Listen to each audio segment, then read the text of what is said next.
Hello guys, welcome back to my channel. Today I'm working on a 2014 Chevrolet Traverse.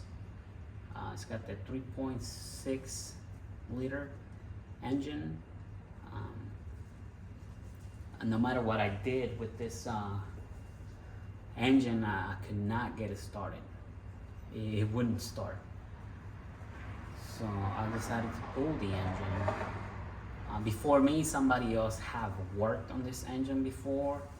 I noticed that they put a new crankshaft position sensor, and they opened this valve cover. They took this valve cover off. They changed the spark plugs. They could use spark plugs, and they were a different brand. They were mixed, different brand, different spark plugs. They tried to do everything, and along the way they broke this bolt in here, so they added a bunch of silicone. As you can see, they put a bunch of silicone. Some of the silicone, I don't know what this is. It looks like silicone to me, but I don't know what they put in it, and it ran down inside the engine. They try so many times. They turn over the engine so many times that the starter burned out. The starter burned out. The fuse box burned out. So right off the back, I had to get another starter, and I had to get another fuse box. Whoever was messing with this car, obviously they didn't even know what the hell they were doing. They blew up a bunch of fuses on the main fuse box that's under the engine, and they blew a bunch of fuses inside the cabin. Inside the cab, there's another fuse box inside the cab, and they blew up a bunch of fuses. They made a mess. They made a mess. Obviously, they didn't know what the hell they were doing. They put different coils. They tried that. They couldn't get it started. So when I finally got it, I couldn't get it started. I couldn't get it started either. The engine turns over, but it just wouldn't start. It sounded like there was no fire. That's what it sounded like. It tried to start, but it couldn't. And the reason being, I removed the head on this side. And I left this head on because I want to show you what I found. And a lot of the times, this is the one of the problems with this engine, that the valves get built up with a lot of carbon. That carbon will fold in between the valve seal and the valve, and it will not let the valve seal properly. So that's when you lose compression. You lose compression. So I'm gonna run a leak down test, and I'm gonna show you the real cause. And if you just have a lot of carbon buildup, you can still make this engine run. But that was the least of the problem, the carbon buildup. That was one problem, but there's another problem in here too. But I'm gonna show it to you.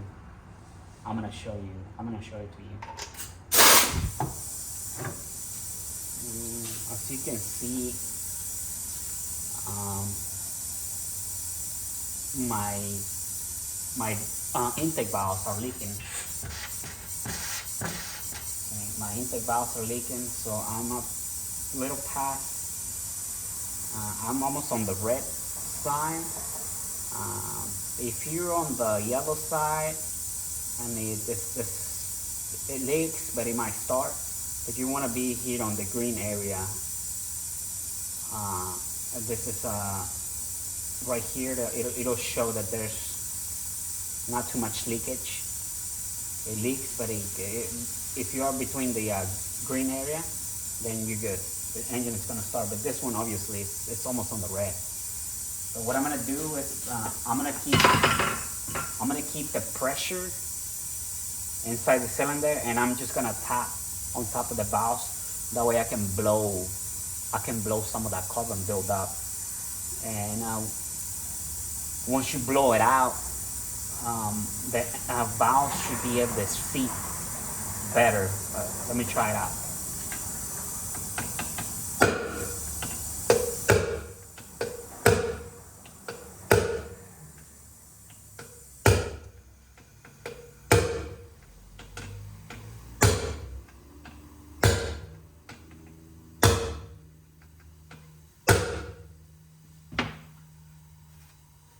Still leaking, not as bad.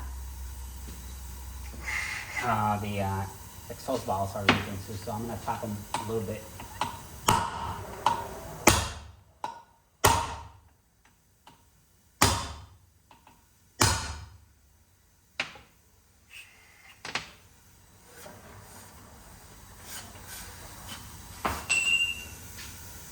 As you can see, now we are on the green side. It might take quite a few tries to blow all the carbon. It's almost impossible to blow all the carbon buildup in there. But if you can tap it, play with it until the carbon blows out, you can probably still save the engine. You can probably still use it, and it should last you for a good while. Obviously, the engine has to be off the vehicle.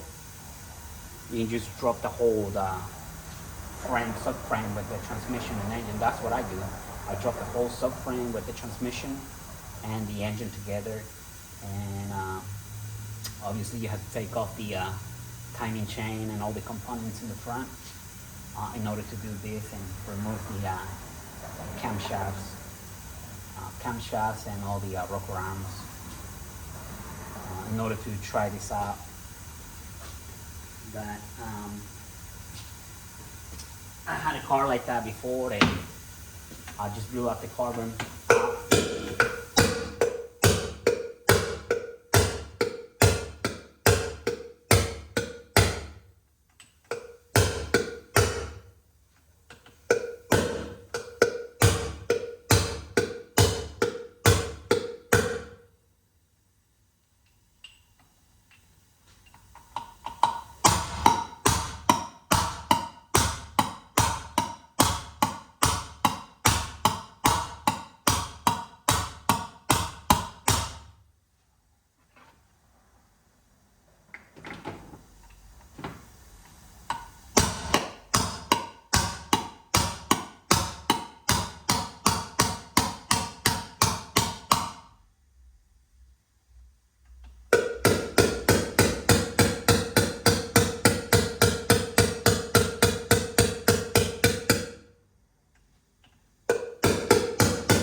Able to blow out most of it, and there's still leaking, but not as bad. If you can do that to all of the cylinders, you should be able to start this engine. You see, my pressure went all the way up, so that means we blew all the carbon buildup on the valves. So that's where you want to be at. I should be able to regulate this. My regulator is broke, but yeah, you want to be on the green side or right here on the white side. So that's good. That's really good. If we do this type of work on all of the cylinders, this car should be able to start.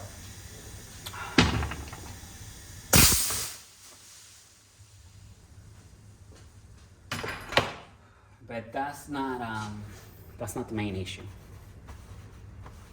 Let me show you right here. This is how they give.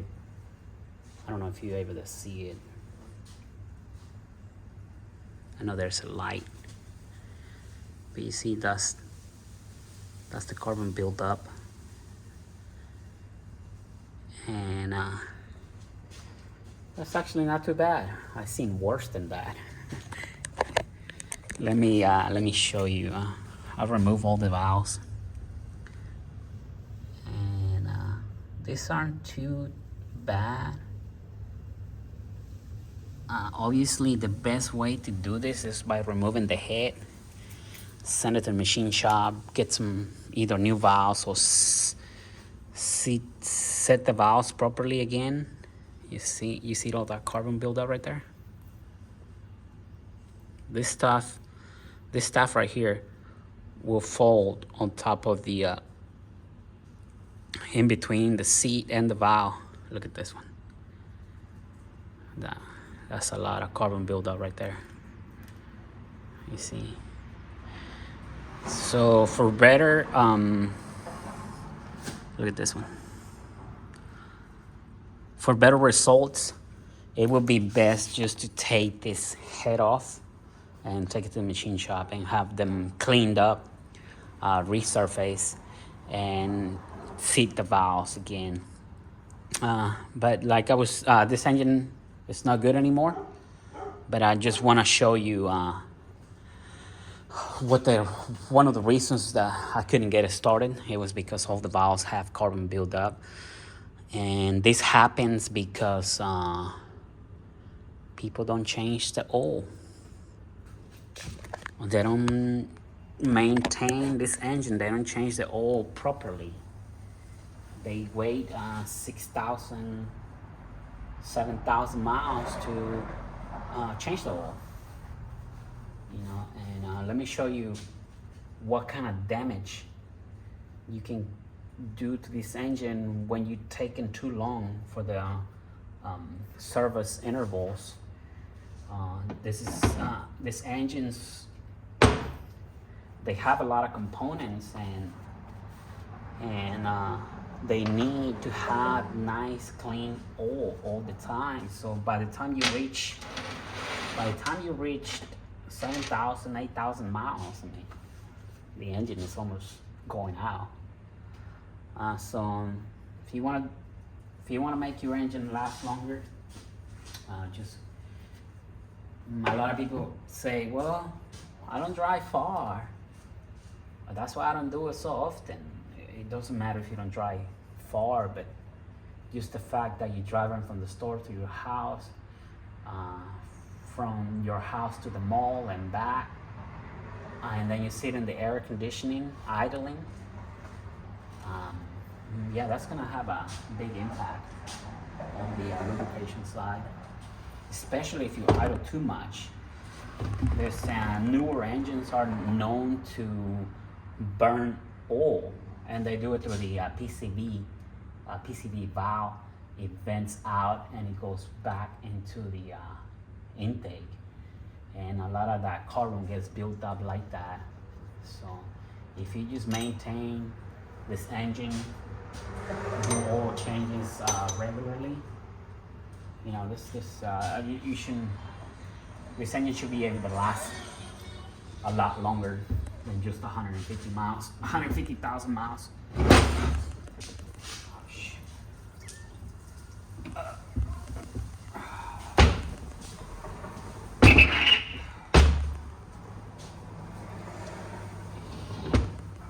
Just be careful. You manhandle these things because the aluminum is really sharp. It's really sharp, and I always get cut up all the time. I get cuts in my hand because the aluminum is really sharp. There you go. And I'm gonna show you.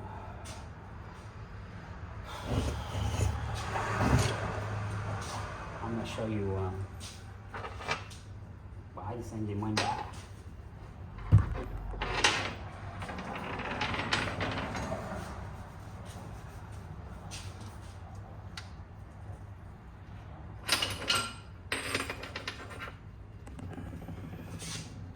That'll do it. Let me get a 13 millimeter.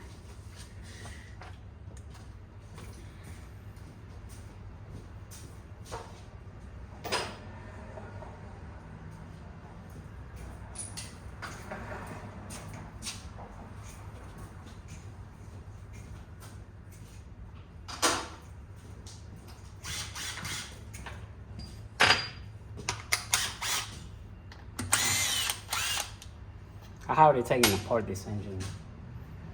And I had to put the whole thing just to demonstrate what I found.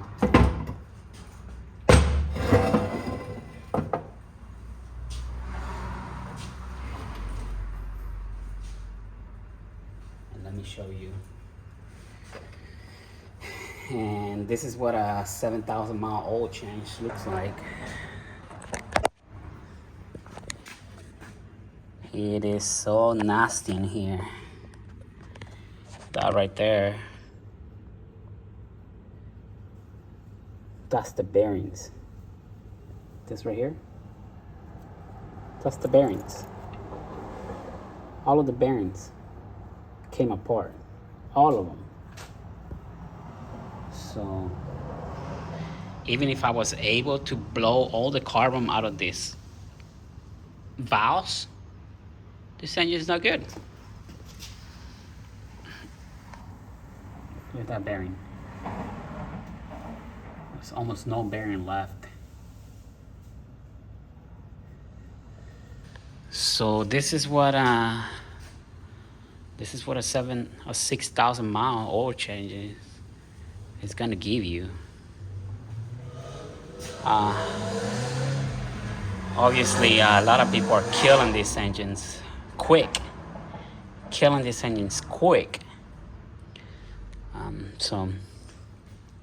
And this problem could have been prevented. This problem was caused because there was an oil leak. Look at that. If they would have taken care of that seal and this seal right here, that would have saved this engine. So if they would have taken care of that seal and that seal, this engine wouldn't have burned up. I just want to point it out. Obviously this engine is trash. We're not gonna repair it. We're just gonna either get a short block and redo the heads, or we're just gonna go get another engine, whichever is easier and cheapest. But I am gonna, if I get another engine, I am gonna change all the seals in the front. I'm gonna change the timing chain and the gaskets at the top, and I'm gonna open it and clean it and reseal it, put new gaskets, new timing chain, new water pump, just to make sure that this car doesn't come back. But if you're having this issue, you can't get your car started, I know sometimes we get frustrated and we just keep on trying, turning it over. That's the worst thing that you can do to this engine, because the starters are very, trying to find that word, fragile, weak. They burn pretty quick, and when the starter burns, it shorts out the fuse box. And when you short out the fuse box, then you have bigger problems, and then you're just gonna keep getting frustrated. But yeah, try it one time. If you don't start, let the starter cool off. Try it again like 10-15 minutes later. If you don't start, let the starter cool off. That'll be the best way. But if you feel like you don't have compression in it, just remove the top end and run a compression test Sometimes they will have compression, but it still wouldn't start. In this case, I couldn't get it started. I decided to pull it out and inspect it out here. And yeah, this engine is toast. It's done. And a lot of you might have a misfire. The problem with this engine is that there's way too many variables. You got the timing chain, you got the cam phasers, and not only one cam phaser, there's 4 cam phasers. You got your spark plugs, you got 4 solenoids, you got 4 camshaft position sensors, crankshaft position sensor, you got 1.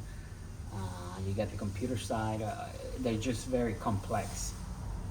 They are kind of hard to, these engines are hard to diagnose, but they are very easy to misdiagnose.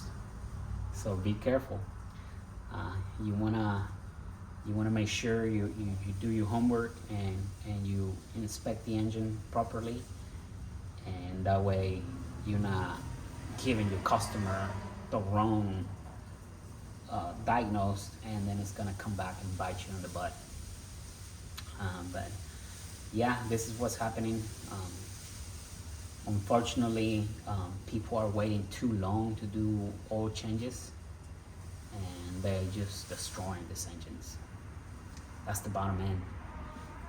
Just change the oil, even if it's synthetic, full synthetic. I know full synthetic is supposed to give you 6,000-7,000 miles, but it's not holding up. Even if you're using synthetic, you just do 3 months or 4 months. And if you have an oil leak, just go ahead and take care of it. I know sometimes they'll, like to the front end, they'll have to remove everything in the front in order to fix that leak, and it can get expensive, $500, $600, $800. I don't know. I'm not sure how much it will be to replace the seals in the front. I usually do it when I pull the engines. I replace all the seals. That way I don't have to deal with them later once the engine is inside the car, because there's not much room. The engines are transverse, and there's hardly any room to work on these engines. So a lot of times the labor is the part not might cost too much, but the labor will be crazy, because it takes a lot of hours and a lot of components to remove, and that's when it starts getting expensive. But yeah, if you having this issue, non-start, check that out. Make sure you don't have too much carbon buildup in it, and if it does, the way I show you, it can be the carbon can be blow out. I was tapping on the valve. I was not hitting it hard, I was just tapping on it. So make sure you tap gently, and don't hit the valve too hard. So just make sure you tap gently. That way you don't want to hit the valve so hard that it'll hit the piston, and then you're gonna end up with a bent valve. Okay, but thank you very much for watching, guys. I hope you like this video and it's helpful for you. This car gave me hell. I couldn't figure it out. I finally decided to pull the engine, and this is what I found. And if it's helpful for you, just hit the like button and subscribe, and I'll see you on the next one. Thank you very much. Have a good one.